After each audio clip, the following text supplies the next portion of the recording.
650 ఫోన్లు మొత్తం రికవరీ చేశాము. వీటి వర్త్ సుమారుగా 90 లక్షలు ఉంటుంది. ఇప్పటి వరకు చిత్తూరు జిల్లాలో 3085 ఫోన్లు రికవరీ చేశాము. వీటన్నిటి ధర 6,50,00,000. సో వీటన్నిటి కూడా రికవరీ చేసి ఎవరైతే ట్రూ ఓనర్స్ ఉన్నారో వాళ్ళకి ఇవ్వడం జరిగింది.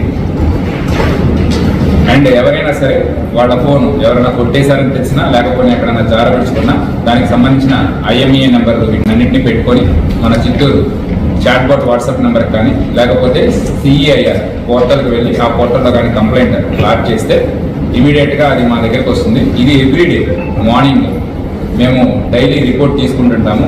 ఆ రిపోర్ట్లో ఉన్న ఫోన్ నెంబర్స్ IMEI నెంబర్స్ రెగ్యులర్గా మానిటర్ చేస్తూ వాటిని మేము వాచ్ చేస్తుంటాము. ఎక్కడైతే సరే ఇవి ట్రాక్ అవుతాయి వాటిని అన్నింటినీ తీసుకొని రావడం జరుగుతుంది. సో దీనిలో కొన్ని ఇంట్రెస్టింగ్ స్టోరీస్ ఉన్నాయి. ఒక్కొక్క ఫోన్కి ఒక్కొక్క స్టోరీ ఉంటుంది. ఫర్దర్గా మా క్రైమ్ ఇన్స్పెక్టర్ వాటి గురించి చెప్తారు. అండ్ వీటిని